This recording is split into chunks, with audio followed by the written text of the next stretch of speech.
Question. Alors sur l'information que je ne pouvais pas utiliser ces passeports, elle ne m'a pas été fournie par aucun moyen que ce soit. Ce que je vous ai dit en propos liminaire, et je le reconfirme encore devant vous, ils m'ont été rendus début octobre et ils étaient utilisables. C'est-à-dire sans aucune mention dessus, pas accompagné d'un courrier qui m'empêchait de les utiliser, et c'est une connerie de ma part de les avoir utilisés au vu de la polémique qui est sortie après. Ils ont été rendus par qui ? Je vous ai déjà dit que je ne répondrai pas à cette question, monsieur le co-rapporteur. Monsieur Benalla, alors c'est la présidence de la République qui nous a menti Vous en tirez je pense que l'enquête judiciaire va déterminer la vérité avec les moyens qui sont les siens, mais je vous affirme, sans porter aucune accusation, que j'ai rendu mes passeports à la fin août et qu'ils m'ont été restitués en début octobre. Voilà. En ce qui concerne la pratique courante, j'ai entendu à l'occasion de vos auditions qu'une inspection générale avait été diligentée par le ministère de l'Europe et des Affaires étrangères et qui s'était aperçu qu'un certain nombre de passeports diplomatiques, alors même que les personnes cessaient leurs fonctions, continuaient, en tout cas, si ce n'est pas de les utiliser, à les conserver. Je suis incapable de vous dire si des gens se servent de leur passeport après. Je vous répète juste le propos qui a été celui d'une des personnes que vous avez auditionnées, c'est-à-dire que des gens quittent, dans plusieurs administrations d'ailleurs, qui disposent de passeports diplomatiques, quittent leurs fonctions et ne restituent pas les passeports en question. Est-ce qu'ils voyagent avec ? Je suis incapable de vous y répondre. Moi, en tout cas, j'ai avoué de la manière la plus simple possible que j'avais voyagé avec ces passeports et j'en assumerai les responsabilités, ma responsabilité devant la justice qui aujourd'hui me le reproche. Et voilà, c'est tout ce que je peux vous dire là-dessus. Sur les autres questions, est-ce que vous pouvez peut-être j'ai pas noté la troisième question qui était la vôtre.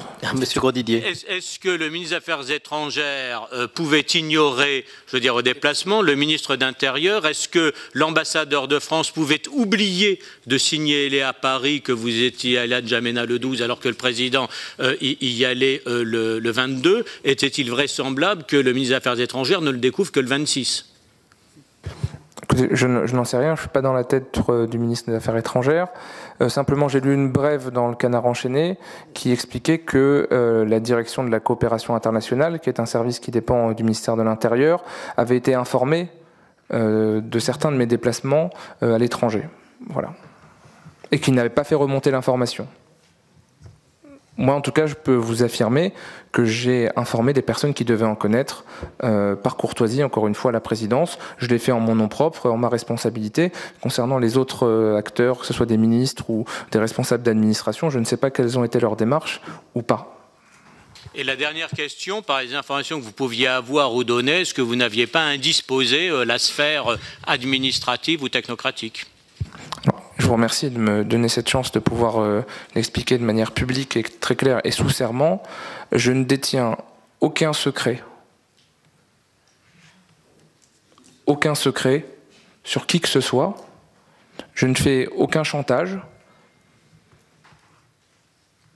On essaye d'expliquer un certain nombre de dysfonctionnements de la part de l'État, un certain nombre de négligences et d'erreurs et de fautes de ma part, que je reconnais devant vous, que je reconnais devant la justice, et j'assume mes responsabilités. Mais il ne faut pas en déduire que tout ça, au final, est dû à un secret ou des secrets que je détiendrai. Je ne détiens aucun secret. J'avais une fonction claire que je vous ai exposée le 19 septembre. J'ai rempli ma mission de manière claire, et je ne suis pas parti avec des secrets sur qui que ce soit.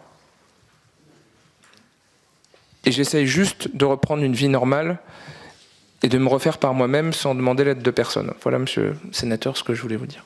Merci, monsieur Benalla. Madame Benbassa. Merci.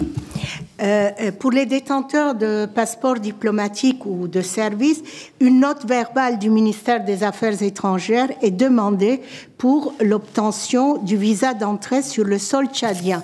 J'ai le document ici. Je précise que cette formalité est demandée dans le cas de court séjour comme de long séjour. Ma question est simple, monsieur Benalla. Aviez-vous à disposition cette note verbale pour entrer sur le sol tchadien? Comment avez-vous pu produire un tel document?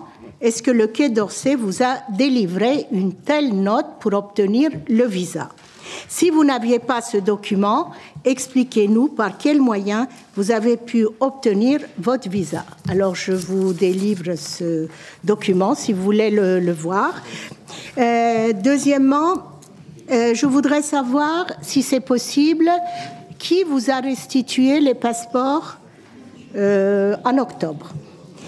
Troisièmement, vous avez révélé dans la presse avoir eu des contacts avec le président de la République jusqu'au 24 décembre par télégramme. Vos échanges étaient-ils privés ou d'une nature plus officielle? Et dernière question, votre épouse était salariée de l'AREM au début des affaires vous concernant. Pouvez-vous nous dire quelles étaient ses fonctions? Est-elle toujours salariée de l'AREM? Avez-vous vous-même encore des contacts ou des fonctions avec le parti présidentiel? Merci. Monsieur Benalla. Alors, merci Madame la Sénatrice pour vos questions. Je n'ai pas connaissance de cette note verbale. Je suis rentré au Tchad... Oui, mais je n'ai pas connaissance de cette note verbale. Je suis rentré au Tchad sans visa, simplement avec un tampon et une délégation économique étrangère, ce que j'avais déjà précisé. Donc... C'est exigé pour les passeports de service et diplomatiques aussi. Écoutez, je suis rentré au Tchad sans. Il faudra peut-être poser la question à d'autres autorités, mais moi, je ne sais pas...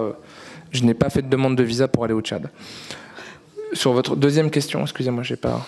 La deuxième question, c'est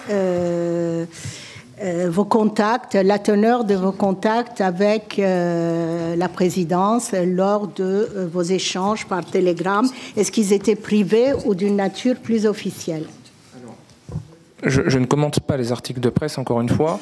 Tout ce que je peux vous dire, c'est que je n'ai plus de contact avec qui que ce soit à la présidence de la République ou au parti de la République En Marche depuis le 24 décembre. Et la question sur votre épouse qui était salariée de l'AREM, l'est-elle toujours? Écoutez, je pense que ma femme n'a pas grand-chose à voir avec toute cette histoire. Donc je ne parlerai pas de ma femme ici. Je vous remercie.